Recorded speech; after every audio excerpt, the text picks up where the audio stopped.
Well, Kathy, founder, CEO, CIO of ARK Invest, welcome back to Sampo TV. I'm thrilled to be here, Dan. Thank you. Okay, so let's start with the slightly hawkish Fed, or the slightly dovish Fed, however you want to put it. You recently talked about in your monthly update video how the Fed is missing some deflationary signals. And your view is that inflation will come down significantly next year.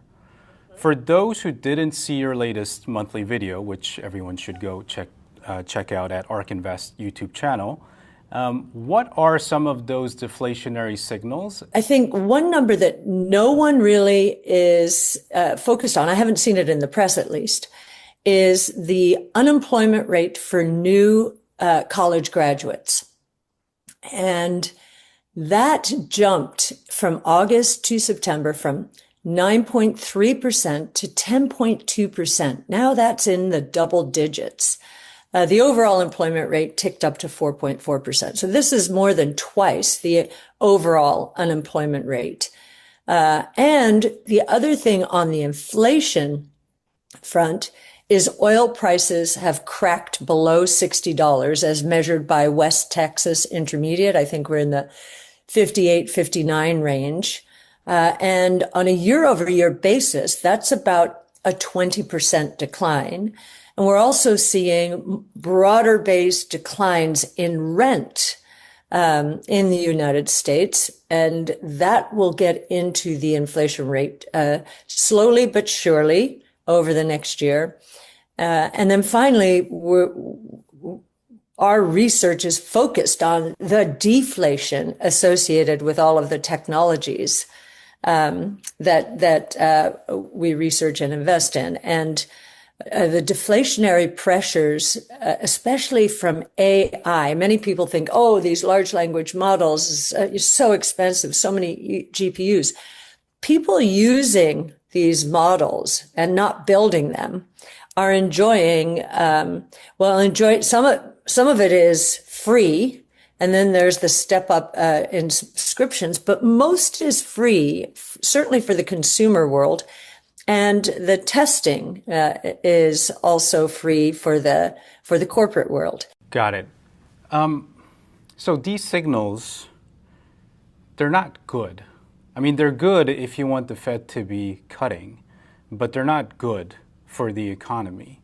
So if I recognize that the Fed is getting these as well, but if they continue to either call it miss it or dismiss it, what would be, in your view, the ramifications of that to the ARK portfolio, but also to the broader equity markets? Well, I think, first of all, let's say that the market is beginning to understand that the Fed is beginning to understand. So it has already turned. Maybe it's premature. I don't think it is. Many people say, oh, well, then all this means for your strategy is you need lower interest rates, or else this is not going to work, both on the AI side and on the crypto side. We disagree mightily on that. In fact, we already have proof in 2017 and 2018. Interest rates moved up, and we had two very significant outperformance years, outperforming the benchmarks. Now, we don't measure ourselves against benchmarks, but most other people do. So we give that as a comparison. And it wasn't just in an up year. 2018 was a down year, and ARK outperformed. So I want to diffuse that myth, that if interest rates are going up, that ARK's kind of strategy will underperform. That has not generally been so, except for the massive interest rate hike we saw during COVID or in the aftermath of COVID. And by the way, I don't think we'll see that again. And the reason is, while we might have another pandemic, hopefully not, but if we did, I don't think governments would react the same way. They see all of the ramifications that are still lingering are still lingering. And just like China in 08, 09, it was the most disciplined in terms of COVID and not throwing money at it because it had learned from 08, 09. I think most other governments have learned from the COVID crisis. What do you think it could mean for the broader equity markets? I think that a lot of our strategies, innovation, they are hitting escape velocity in terms of the costs are low enough and the technologies are ready to scale. Unlike in the tech and telecom bubble.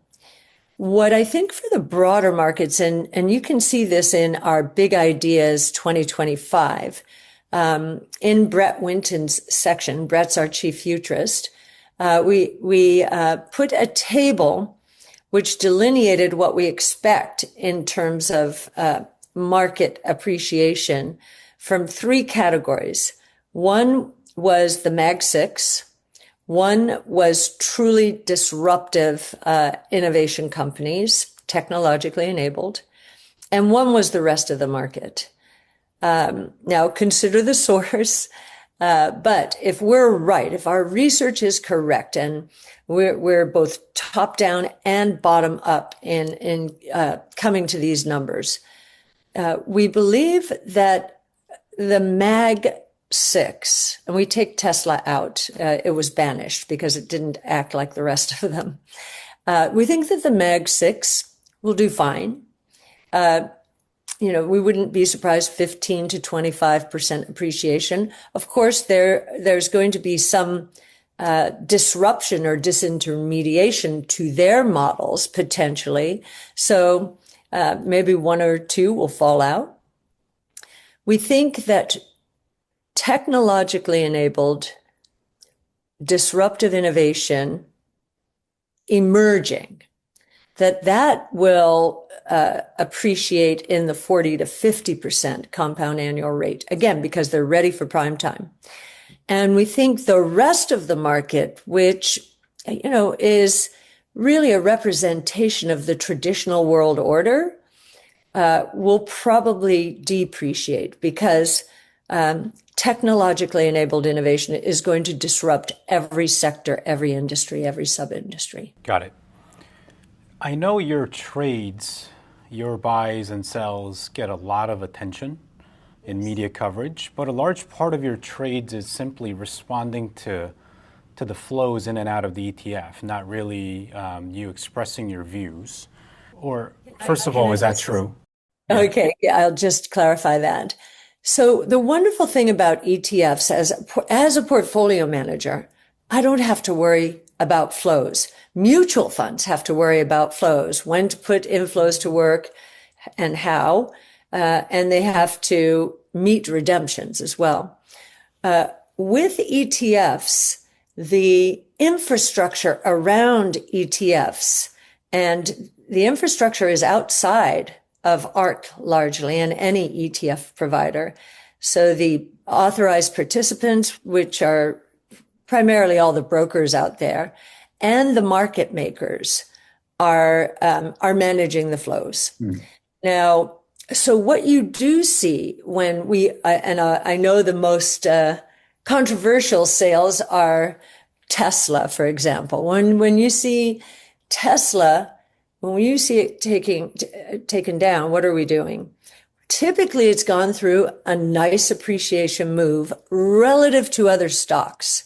Right. And in the latest round, we used Tesla to we took some profits from Tesla, which is nearer to its high, and allocated them into or some of those profits into crypto, which just went through thanks to the flash crash on 10/10, and thanks to MSCI's. I guess it was either a press release or some information flow that MSCI put out saying that it was reconsidering including DATs in its indices. And that happened on the same day as the flash crash, but nobody noticed it. And so that information got out more slowly. So those two dynamics hit crypto hard. And Tesla was appreciating. And as of today, it's roughly 12.5% of the portfolio. So we tend to rebalance the portfolio in that way when one stock moves up relative to others that are going through a painful moment. Right. Got it. So that was actually, where I was getting to with that question about your buys and sells was actually around, or to give you an opportunity to tell the viewers about over the past couple of months since we last spoke, what were some of your most meaningful trades where you had a change of view, either positive or negative, and why? And one of those things you just touched on would be crypto.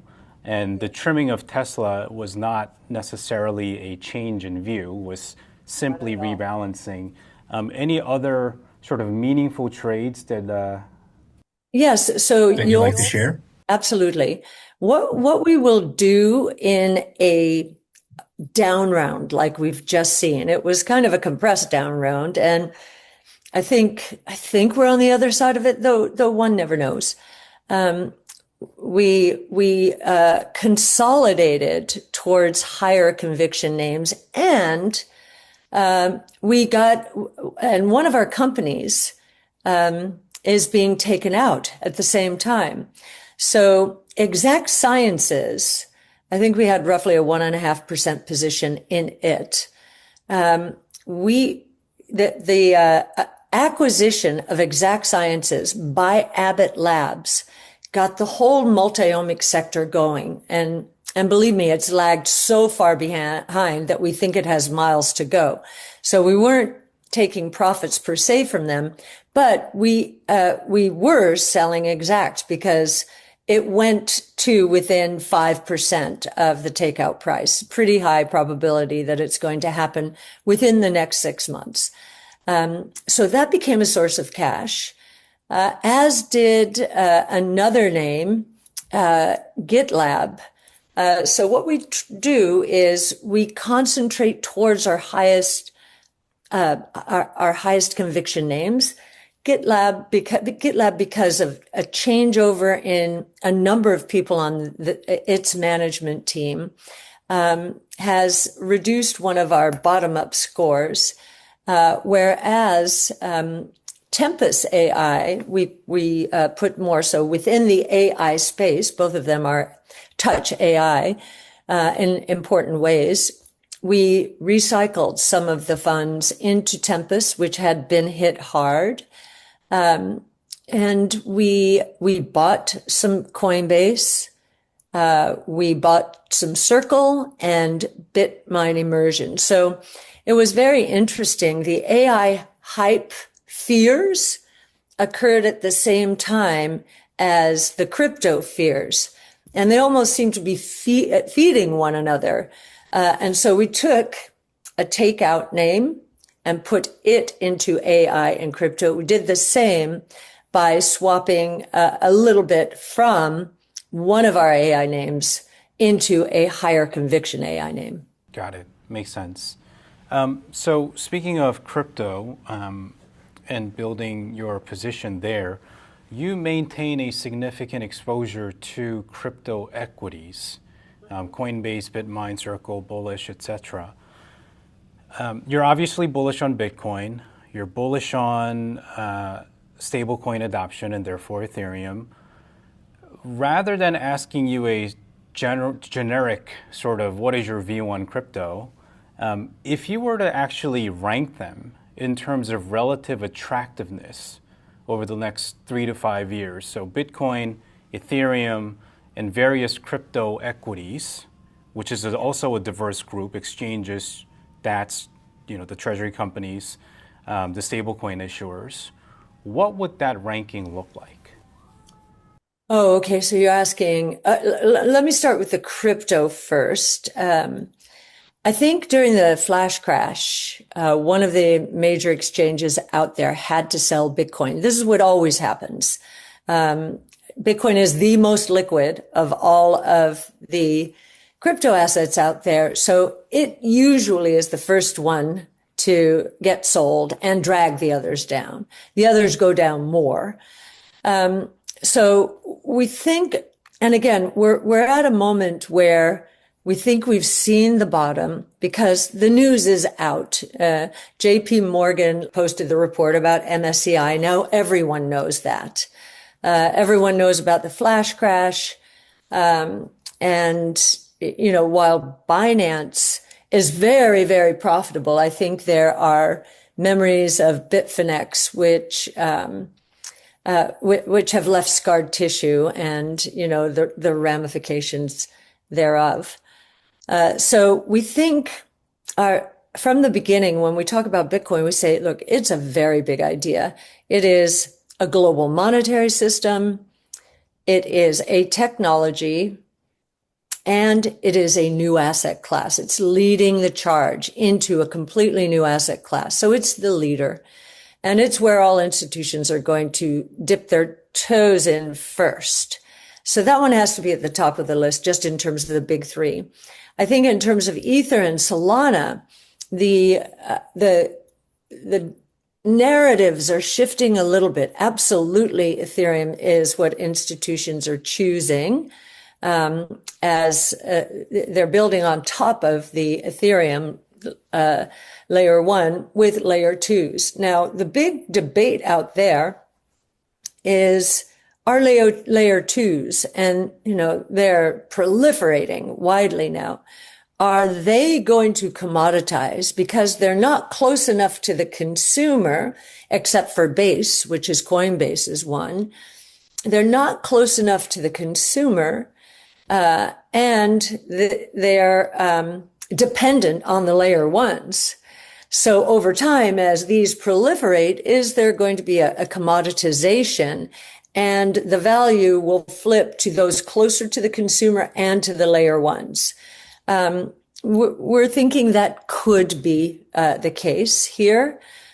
But all that said, the proliferation of building layer 2s on Ethereum continues. So that would be our second choice. And really it's, I think, as I described on the last call, really an institutional play. And then Solana is more the consumer play, though of course it also would like to be part of the institutional scaling of crypto. So we shall see there. And of course, Solana is just a layer 1, so much simpler. So I think those are the big three. In terms of equities, and you'll see in the flagship strategy, we cannot hold the pure plays in terms of ETFs. In other strategies, we can. It's just what our clients would and would not accept as we were evolving our strategy. And so we have to rely on the stock. So you'll see Coinbase is right up there. It's number 1. Robinhood is number 2 in terms of it is moving quickly towards the digital wallet space and understands this is the game. Who's going to have that digital wallet? And then you'll see us trying to expose our clients to stable coins. So Circle is that one further down the pack, and a little bit of Ether and Solana. So I think including the last two, one is very small, the Solana. For technical reasons right now, it's still in pre-registration. And the Ether one is around 2% of the portfolio. So taking crypto all together, we're probably talking about a 12-13% position in the portfolio. And that feels the right size. Let's see how this recovery tests the various technicals, and if decisions by institutions like the wirehouses, Morgan Stanley, B of A Merrill Lynch, Wells Fargo, UBS, if any of them decide to put Bitcoin on their platform through the ETFs. They have not done so yet. So we're waiting to see when that happens. And they may have been waiting for this 4-year cycle to play out, right? because that's what they've heard since the halving. And now we're seeing a down round. Let's see if they step in. We don't know.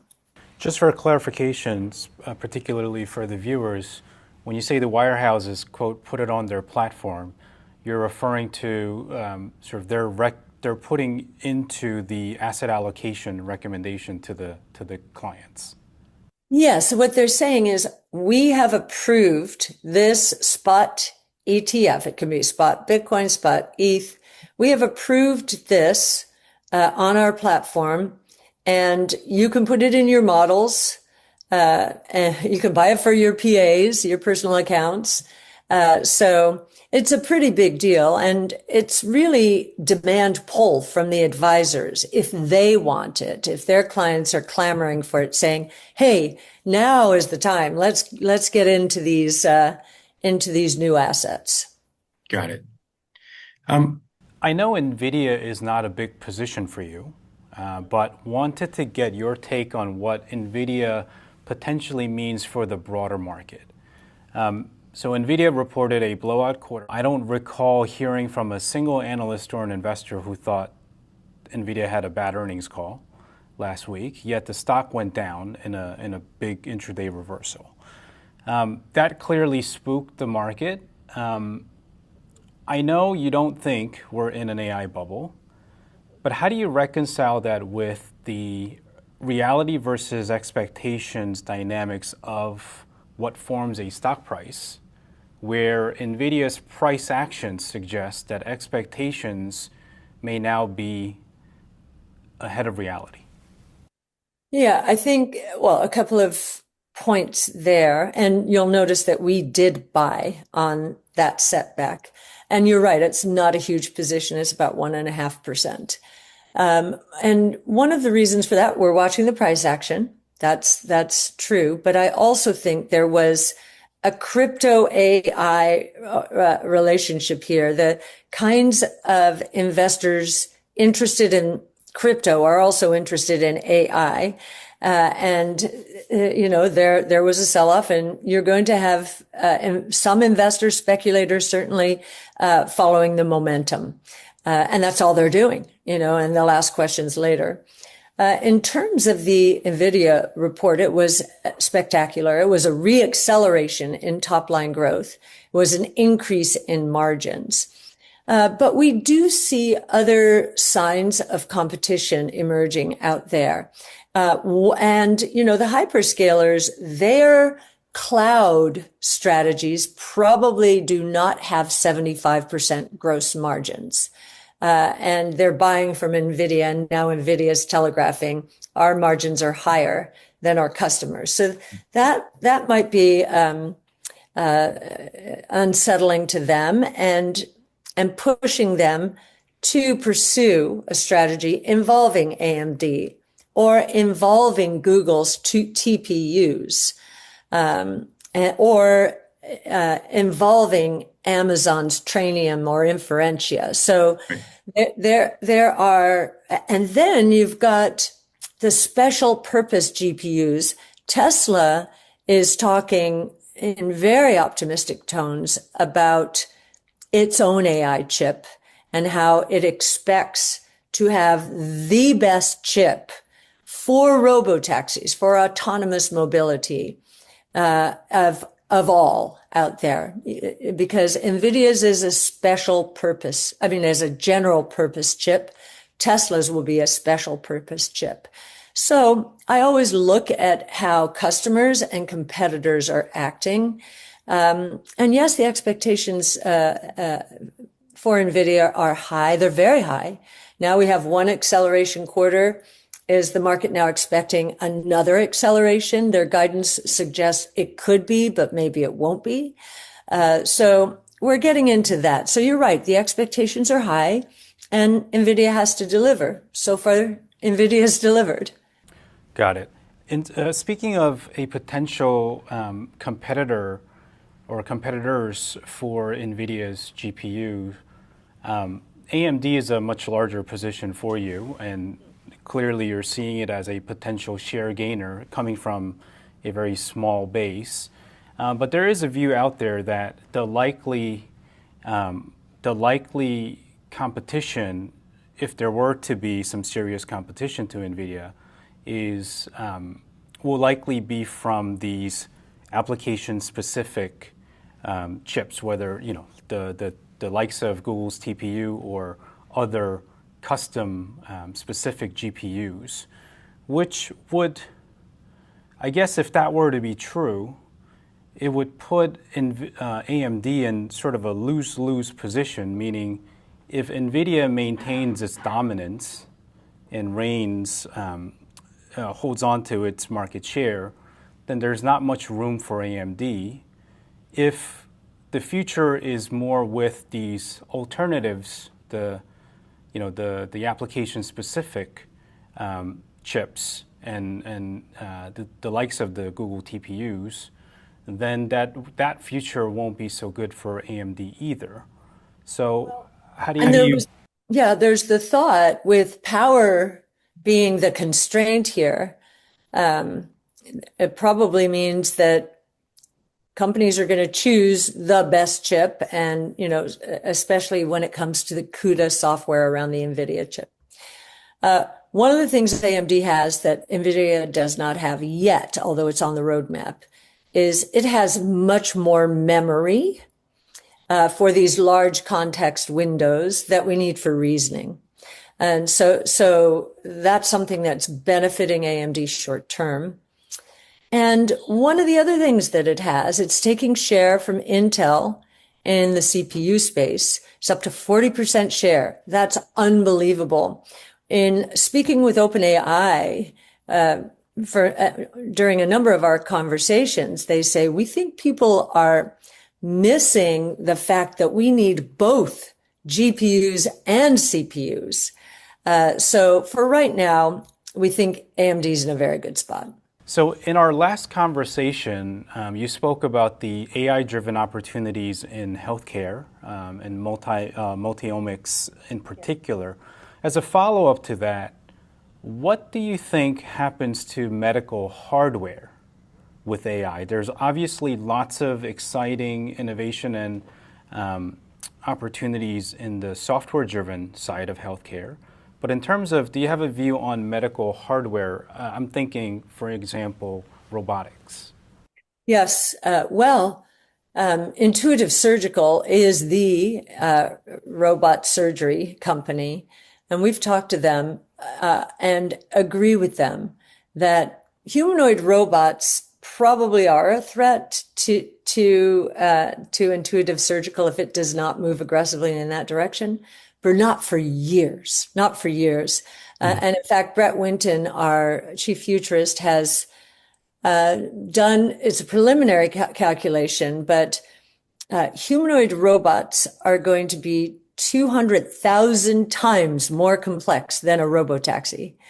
And therefore are going to probably take longer. They'll be able to do, simple tasks, but to do something like surgery, that will take years and years and years.